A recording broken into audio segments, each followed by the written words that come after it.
Hello बच्चों I hope आप सभी क्लास 11th और 12th के बच्चों की अपनी प्रिपरेशन अपनी तैयारी बहुत अच्छे से चल रही होगी।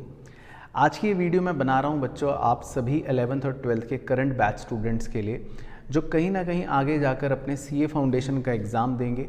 क्लास 12th के बच्चे मई 2024 में अपना पहला अटैम्प्ट देंगे और जो बच्चे अभी क्लास 11th में हैं खासकर उनके लिए तो ये वीडियो बहुत ही स्पेशल है क्योंकि आप में से बहुत सारे बच्चे जो सीए बनना चाहते हैं वो मई 2025 के अंदर अपना पहला सीए फाउंडेशन का अटैम्प्ट देंगे।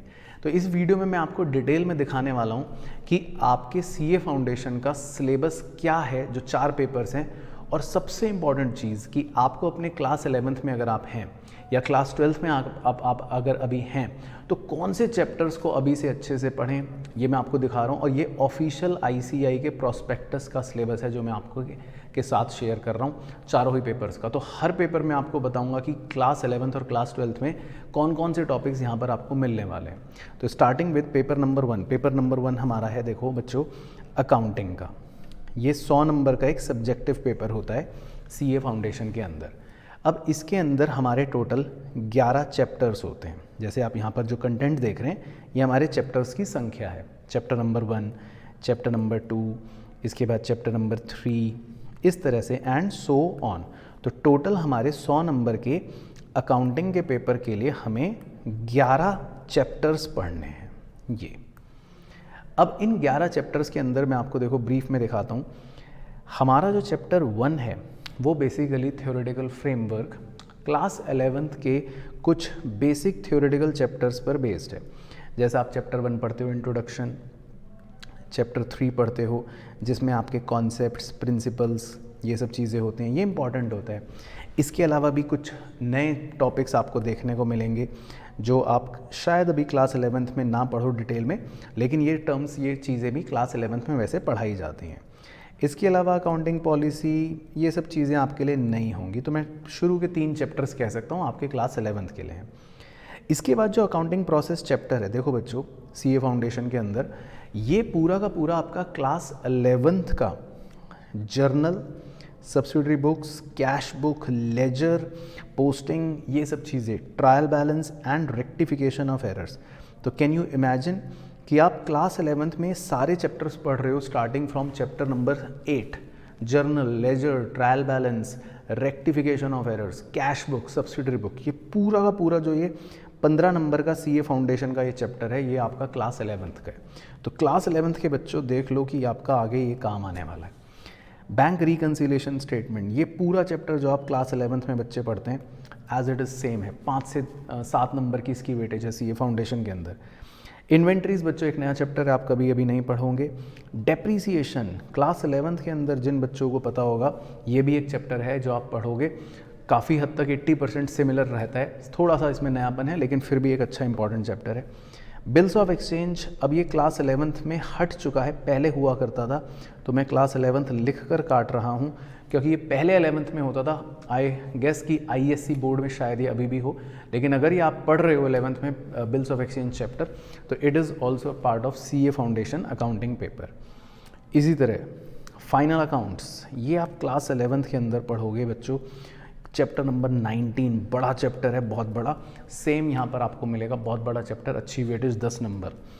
इसके अलावा financial statements of non profit organisations, ये पूरा चैप्टर पहले क्लास 12th में था, अब सीबीएसई ने हटा रखा है पिछले 2 साल से। तो अगर लेकिन आप आईएससी बोर्ड के हो या कहीं पर भी एनपीओ चैप्टर पढ़ रहे हो तो ये आपका सीए फाउंडेशन के अंदर काम आने वाला है। एंड उसके बाद chapter number 9 accounting from incomplete records, तो ये भी क्लास 11th के अंदर थोड़ा सा है, चैप्टर 21 के नाम से, single entry system. I hope अगर आपने पढ़ा हो या पढ़ोगे तो वहाँ पर आपको ये काम आएगा। और उसके बाद जो चैप्टर 10 है पूरा का पूरा, और चैप्टर 11 ये है एंटायरली क्लास 12th के बड़े बड़े यूनिट्स पर बेस्ड, यानी कि पार्टनरशिप। क्लास 12th के बच्चे जानते होंगे जो पूरा का पूरा पार्टनरशिप पढ़ रहे हैं जिसमें एडमिशन, रिटायरमेंट, डेथ, फंडामेंटल्स, ये सब कुछ इंक्लूडेड रहेगा। कुछ नई चीज़ें भी आपको यहाँ पर देखने को मिलेंगी एलएलपी की अकाउंटिंग से रिलेटेड। एंड कंपनी अकाउंट्स के अंदर भी शेयर्स, डिबेंचर्स, इशू, फोरफीचर, ये सब कुछ आप क्लास 12th में पढ़ते हो।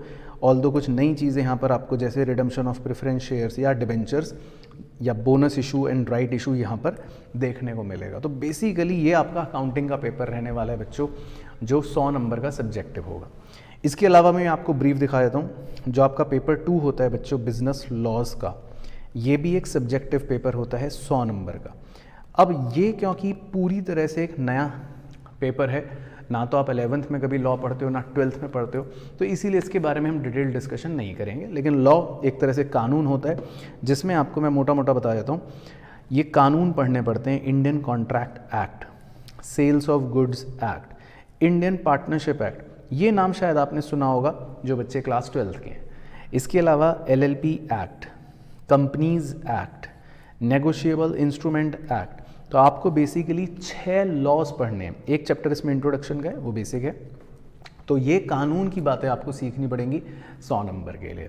फिर देखो बच्चों, आपका जो तीसरा पेपर होगा वो एक MCQ based objective type question paper होता है, जिसका नाम होता है क्वांटिटेटिव एप्टीट्यूड। ठीक है, पेपर 3। क्वांटिटेटिव एप्टीट्यूड बच्चे घबराते हैं, जो बच्चे कहते हैं सर हमारे पास मैथ्स नहीं है, हम CA बन सकते हैं नहीं। तो बिल्कुल भी इसमें घबराने की बात नहीं, मैं आपको बताता हूँ क्यों। इसमें मैथ्स जो है वो सिर्फ 40 मार्क्स की होती है इस पूरे 100 नंबर के पेपर में।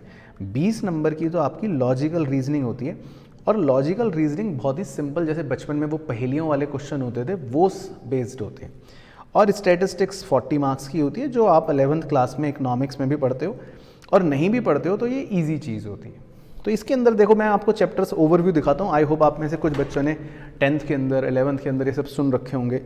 देखो पुराने चैप्टर कौन कौन से हैं। रेशियो प्रोपोर्शंस, ये आपने 10th में सुन रखा होगा। इक्वेशंस सुन रखा होगा। लीनियर इक्वालिटी, इनइक्वालिटी, जो बच्चे शायद मैथ्स पढ़ रहे हैं उन्हें पता होगा। इसके अलावा हमारा एक मैथमेटिक्स फॉर फाइनेंस करके, ये एक बड़ा और इम्पॉर्टेंट चैप्टर होता है, जो शायद आप अभी नहीं पढ़ते, न्यू चैप्टर है। लेकिन परम्यूटेशन कॉम्बिनेशन ये आपने पढ़ा होगा या पढ़ रहे होंगे। APGP, जो बच्चे शायद जानते हैं, arithmetic progression, geometric progression, sets relation function, differential और इंटीग्रल कैलकुलस। और सबसे मज़ेदार बात इसमें कि इसमें ट्रिगो नहीं है, एक्सक्लूडिंग ट्रिग्नोमेट्रिक एप्लीकेशन। तो साइन कॉस टैन ये सब कुछ नहीं है, नॉर्मल एल्जेब्रिक डिफरेंशिएशन इंटीग्रेशन है, जो आप काफ़ी बच्चे पढ़ते होंगे। लॉजिकल रीजनिंग में बता रहा था, जो आपको 20 नंबर का, ये एक सिंपल पहेलियों वाले क्वेश्चंस हुआ करते हैं। डायरेक्शन बता दी, नॉर्थ ईस्ट साउथ वेस्ट, कौन कहाँ बैठेगा, ब्लड रिलेशन, मेरी दूर की चाची के बेटे के भतीजे का बाप, इस तरह के क्वेश्चन जो होते हैं वो सब आपसे पूछ लेगा। कोडिंग डिकोडिंग, ये सब बहुत सिंपल बच्चों होते हैं लॉजिकल रीजनिंग के। बाकी स्टैटिस्टिक्स, जो बच्चे 11th के हैं जिन्होंने पढ़ा होगा उनके लिए बता देता हूँ। Statistical representation, same class 11th का पूरा चैप्टर। सैम्पलिंग, चलिए एक नया चैप्टर मान लो थोड़ा सा। सेंट्रल टेंडेंसी, पूरा का पूरा क्लास 11th, वही मीन मीडियन मोड।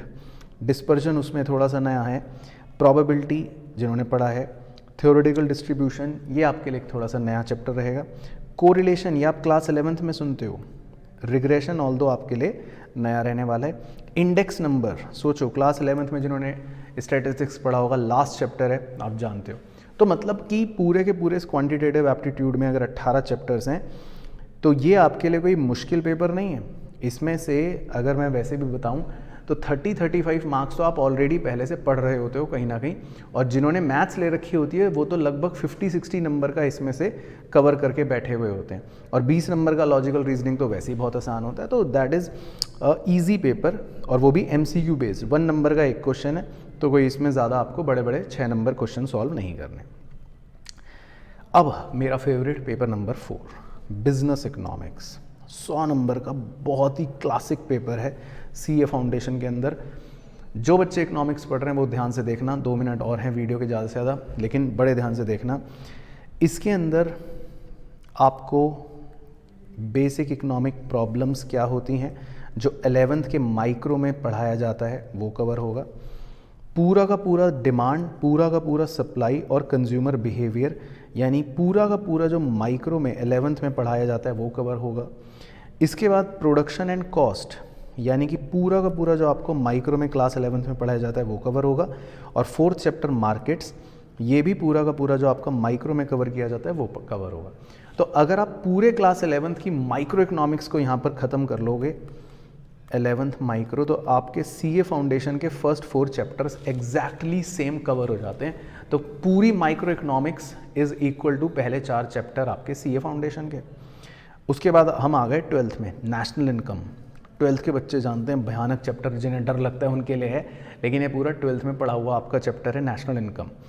इसी तरह बिजनेस साइकिल, ये एक नया चैप्टर है बट ईजी छोटा चैप्टर है। देन उसके बाद 7th, इसमें थोड़ा सा 12th का पोर्शन है, थोड़ा सा नया पोर्शन है। जैसे जिन बच्चों ने 12th में पढ़ रखा होगा वो थोड़ा थोड़ा जानते होंगे, फिस्कल पॉलिसी होती हैं, सरकार की बजट होते हैं, रेवेन्यू एक्सपेंडिचर, ये सब पॉलिसी, कुछ बातें आपने सुन रखी होंगी। इसी तरह मनी मार्केट, इसमें भी आपको कुछ बातें 12th में पढ़ने को मिलेंगी, कुछ नहीं होंगी। जो बच्चे मैक्रो इकोनॉमिक्स पढ़ते हैं, मॉनेटरी पॉलिसी, ये सब चीज़ें आपको मिलेंगी। इंटरनेशनल ट्रेड, ये भी आपको 12th में थोड़ा सा देखने को मिलेगा, कुछ इसमें नई बातें होंगी, जैसे एक्सचेंज रेट्स, ये आप 12th में पढ़ लोगे, लेकिन बाकी चीज़ें नहीं होंगी। और इंडियन इकनॉमी क्लास 12th के अंदर तो आप बहुत डिटेल में पढ़ते हो, लेकिन जो पहले 3 या 4 चैप्टर्स हैं आपके इंडियन इको के, यानी बिफोर 1950, 1952, 1990 और 1991 के बाद क्या क्या हुई, वो सारी चीज़ें। तो इकोनॉमिक्स के अंदर आप देख लो, पूरा माइक्रो आपका कवर है, मैक्रो के कंपोनेंट्स कवर हैं और इंडियन इको के कंपोनेंट्स कवर हैं। तो ये अगर आप 11th-12th में इकोनॉमिक्स अच्छे से पढ़ लोगे तो बिजनेस इकोनॉमिक्स का पेपर ऑलमोस्ट आप मान के चलो 50 to 60 नंबर का आप कवर करके ही सीए फाउंडेशन के अंदर एंटर कर रहे होंगे, ठीक है ना। तो ये 4 पेपर से बच्चों ये पूरा डिस्कशन था। मैंने देखो आपको दिखाया किस तरह से नए सिलेबस के हिसाब से सीए फाउंडेशन में, अगर आपका सपना है सीए बनने का, तो ये चीज़ें आपको पढ़नी पड़ेंगी। और ख़ासकर अगर अकाउंटिंग की बात करूँ तो मैंने आपको बता ही दिया, आप 11th में अगर हैं तो कौन से चैप्टर अच्छे से पढ़ें, 12th में अगर हैं तो कौन से चैप्टर अच्छे से पढ़ें, और बाकी तो जो भी चैप्टर्स पढ़ रहे हो, जो भी पढ़ाई कर रहे हो 11th या 12th की, बहुत अच्छे से पढ़ें। क्योंकि अब देखो बच्चों, 2023 का आपका लगभग 7 महीने समाप्त हो चुके हैं। तो अब बचे हुए 5 महीने ही हैं, फिर नया साल आ जाएगा। और हर साल की तरह आपने रिजोल्यूशन जो बनाए हैं, इस साल तो कम से कम पूरा कर ही लो। आखिरी मौका है 12th वालों के पास तो, और अच्छे से पढ़ो, जमकर पढ़ाई करो। कहीं भी कोई दिक्कत तकलीफ़ अगर आती है तो मैं बैठा हुआ हूँ, तो चिंता मत करना, बस अपनी रेगुलर पढ़ाई अच्छे से करते रहना, ठीक है। बाकी नेक्स्ट वीडियो में मुलाकात करता हूँ। कोई भी डाउट है, कोई भी क्वेरी है, नीचे कमेंट कर देना, कमेंट ज़रूर पढ़ूंगा, कोशिश करूँगा आपका रिप्लाई कर पाऊँ। और बाकी मुलाकात करते हैं नेक्स्ट वीडियो में। बाय बाय, टेक केयर, ध्यान रखें अपना।